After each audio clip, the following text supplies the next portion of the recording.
Episode 6 की शुरुआत थोड़ा पीछे से होती है।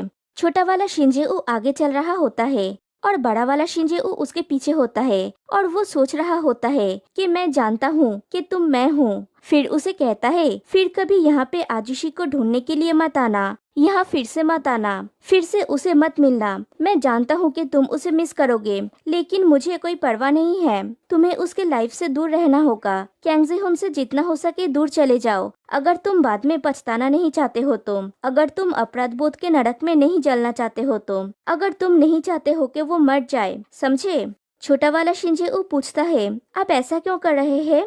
बड़ा वाला शिंजेऊ कहता है, रोना मत, जवाब दो मुझे, समझे तुम? नहीं तो तुम्हारे कारण वो मर जाएंगे। जवाब दो मुझे शिंजेऊ। तभी कैंगजेहुन वहाँ पे दौड़ के आता है और बड़ा वाला शिंजेऊ से पूछता है, तुम क्या कर रहे हो? शिंजेऊ कहता है, तुम इससे दूर रहो, ये उसके और मेरे बीच की बात है। कैंगजेहुन कहता है, मैं कैसे दूर रह सकता हूँ? तुम एक बच्चे को धमका रहे हो। फिर छोटा वाला शिंजेऊ को दिलासा देता है और बड़ा वाला शिंजेऊ सोच रहा होता है कि मैं एक अजनबी को ऐसे बातें करते हुए देख के इतना डर गया था कि मैं उसे याद नहीं कर सका, लेकिन उस समय आजुशी को मेरी चिंता हो रही थी। तभी छोटा वाला शिंजेऊ दौड़ के वहाँ से चला जाता है और कैंगजेहुन बड़े वाले शिंजेऊ से पूछता है, तुम इस तरह के इंसान हो? शिंजेऊ कहता है, तुम ये कभी नहीं समझोगे। कैंगजेहुन पूछता है, नहीं समझूंगा? मुझे क्या समझना होगा? क्या तुम ऐसे हो शिंजेऊ? शिंजेऊ कहता है, मुझे माफ कर दो, और दौड़ के वहाँ से चला जाता है। फिर शिंजेऊ अपने रूम में बैठ के उस इंसिडेंट के बारे में सोच रहा होता है जब वो आदमी शिंजेऊ को पकड़ने के लिए आया था। कैंगजेहुन ने उससे कहा था, चिंता मत करो, और उस मर्डरर के हाथ में एक नाइफ होता है। फिर शिंजेऊ अपने रूम से निकल जाता है, फिर किचन में जाके एक नाइफ लेता है और वहाँ से चला जाता है। फिर वो उस मर्डरर के घर के सामने जाके चुपके से देखता है। वो आदमी घर से निकल के कहीं पे जा रहा होता है। शिंजेऊ उस आदमी का पीछा करता है। थोड़ी देर पीछा करने के बाद जब वो आदमी समझ जाता है कि उसका कोई पीछा कर रहा है, तब वो दौड़ने लगता है। शिंजेऊ भी उसके पीछे दौड़ता है। फिर एक जगह पे जाके वो रुक जाता है और शिंजेऊ भी, और दोनों आमने सामने होते हैं। और ये वही सीन होता है जहाँ पे पिछले एपिसोड एंड हुआ था। वो पर्सन शिंजेऊ को पूछता है, कौन हो तुम? शिंजेऊ पूछता है, वो तुम हो, है ना? वो पर्सन हंसता है और पूछता है, तुम क्या बोल रहे हो? शिंजेऊ कहता है, तुम वो किडनैपर हो। वो पर्सन कहता है, मुझे नहीं पता कि तुम क्या बोल रहे हो। शिंजेऊ कहता है, मुझे पता है कि तुमने क्या किया है। मुझे पता है कि तुमने कितने सारे बच्चों को किडनैप किया है, और मुझे ये भी पता है कि तुमने उनको कहाँ पे रखा है। वो किडनैपर हंसता है और पूछता है, क्या तुम पागल हो? ये मजेदार हो रहा है, यहाँ तक कि पुलिस को भी इसके बारे में नहीं पता। तुम खुद को समझते क्या हो? शिंजेऊ कहता है, खुद को बदलो। वो किडनैपर कहता है, मैं ऐसा क्यों करूँगा? शिंजेऊ उस नाइफ को निकालता है जो उसने लाया था और कहता है, नहीं तो मैं तुम्हारा खून कर दूंगा। वो किडनैपर कहता है, क्या कमीना है, और दोनों में फाइटिंग शुरू हो जाती है। फिर शिंजेऊ उसके ऊपर बैठ के उसका गला दबा रहा होता है, लेकिन उस किडनैपर के हाथ में वो छुरा लग जाता है और वो उस छुरे से शिंजेऊ के ऊपर हमला कर देता है। वो शिंजेऊ के हाथ में वार करता है।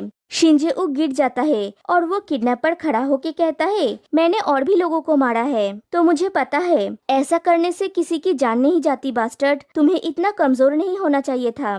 फिर कहता है, सुनो, मैं तुम्हें कुछ कहूँगा। अगर तुम किसी को मारना चाहते हो तो तुम्हें एक सेकंड के लिए भी हेजिटेट नहीं करना चाहिए। और शिंजेऊ पर वार करने ही जाता है, तभी कैंगजेहुन शिंजेऊ का नाम पुकारते हुए वहाँ तक पहुँच जाता है, और उसकी आवाज सुन के वो किडनैपर वहाँ से भाग जाता है। फिर शिंजेऊ के पास कैंगजेहुन आता है और देखता है कि वो इंजर्ड है और वो बेहोश होने वाला है। कैंगजेहुन कहता है, जेऊ सोना मत, उठो, और वो रो रहा होता है।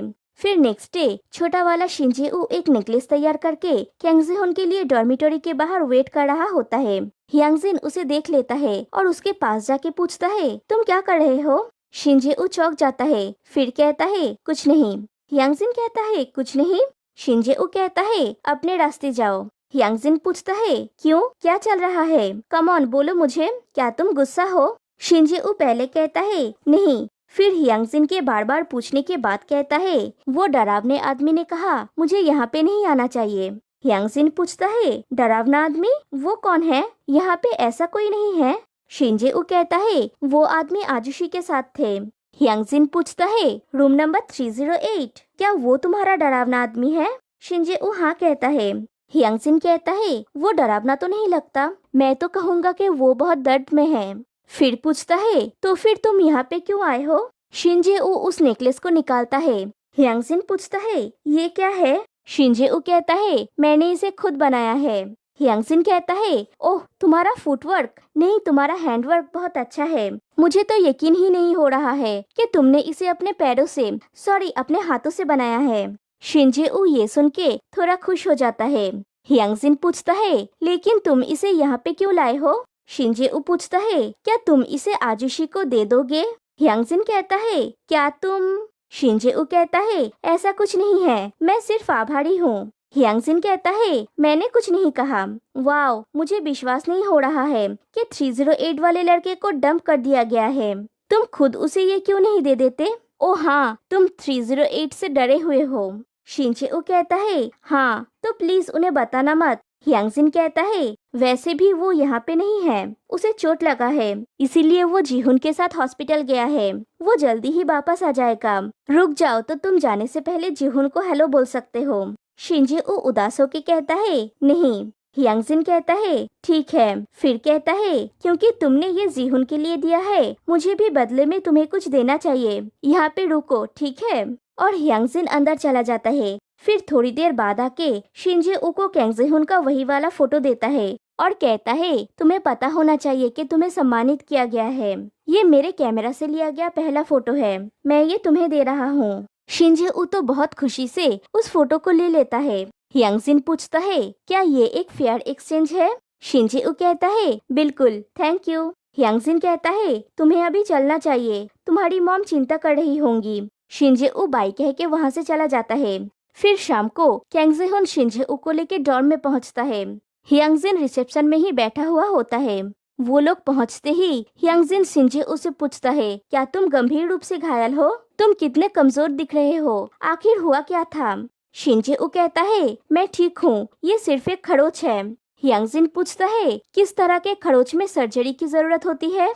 कैंगजेहुन कहता है उसने कहा ना कि वो ठीक है, अब हटो, जे-ऊ को रेस्ट की जरूरत है। ह्यांगजिन कहता है मैं भी उसके लिए चिंतित हूँ। शिंजे-ऊ कहता है मैं सच में ठीक हूँ, डॉक्टर ने कहा कि मैं घर जा सकता हूँ, थोड़ा रेस्ट लेने से मैं एकदम ठीक हो जाऊंगा। ह्यांगजिन कहता है ठीक है जाओ। फिर कहता है ओ जीहुन, तुम्हारा भतीजा, मेरा मतलब वो बच्चा, वो जो भी हो, उसने मुझे तुम्हें ये देने के लिए कहा। और कैंगजेहुन के हाथों में वो नेकलेस दे देता है। फिर शिंजे-ऊ से पूछता है तुमने उस बच्चे को क्या कहा कि वो तुम्हें डरावना बोले जा रहा था? उसने ये जीहुन को थैंक्स के रूप में दिया और वो चला गया। कैंगजेहुन कहता है ठीक है, समझ गया, मुझे बोलने के लिए शुक्रिया।